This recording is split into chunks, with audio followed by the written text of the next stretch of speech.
कलयुग के 5 ऐसे सत्य जिन्हें भगवान श्री कृष्ण ने पहले ही बता दिया था। महाभारत काल में पांचों पांडवों के मन में कलयुग के बारे में जानने की बड़ी इच्छा थी, इसलिए उन्होंने एक बार भगवान श्री कृष्ण से पूछ ही लिया कि हे वासुदेव, कलयुग में मनुष्य का जीवन कैसा होगा, मनुष्य के विचार कैसे होंगे और मोक्ष की प्राप्ति कैसे होगी। यह सब सुनकर भगवान श्री कृष्ण ने पांचों पांडवों से कहा कि मैं तुम्हें इसका सीधा उत्तर तो नहीं दे सकता, लेकिन तुम पांचों भाई जंगल में जाओ और जो कुछ भी वहां दिखे मुझे आकर विस्तार पूर्वक बताना, मैं तुम्हें उसका कलयुग में प्रभाव बताऊंगा। यह सब सुनकर पांचों पांडव जंगल में गए और उन्होंने वहां जो देखा वह देखकर वे आश्चर्यचकित रह गए। फिर पांचों पांडव श्री कृष्ण को बताया कि उन्होंने वहां क्या देखा। सबसे पहले युधिष्ठिर ने कहा कि हे वासुदेव, मैंने पहली बार 2 सूंड वाला हाथी देखा, ये मेरे लिए बहुत आश्चर्यजनक था। तब श्री कृष्ण कहते हैं कि कल युग में ऐसे लोग राज करेंगे जो दोनों ओर से शोषण करेंगे,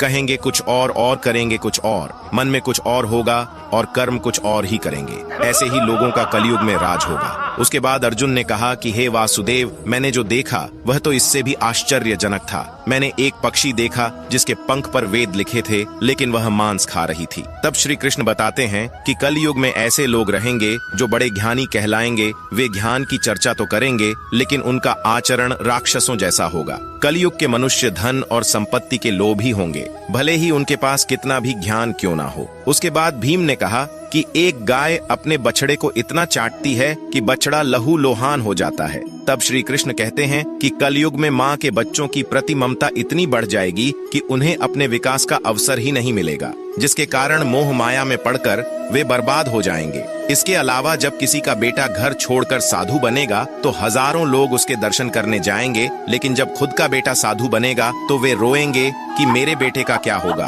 कलयुग में बच्चों के प्रति ममता इतनी बढ़ जाएगी कि उसे मोह माया और परिवार में ही बांध के रखेंगे। उसके बाद सहदेव ने कहा कि मैंने 7 कुएं के बीच में एक सूखा कुआं देखा, लेकिन यह कैसे हो सकता है। इस पर श्री कृष्ण कहते हैं कि कलयुग में मनुष्य फालतू की चीजों में अपना पैसा बर्बाद कर देंगे, लेकिन वह देखेंगे तक नहीं कि पड़ोस में कोई भूखा मर रहा है। इसके अलावा कलयुग में मनुष्य अच्छे अच्छे कपड़े पहनने, खाना खाने और घूमने में अपना सारा पैसा बर्बाद कर देंगे, लेकिन किसी के 2 आंसू पोंछने में उनकी कोई रुचि नहीं होगी।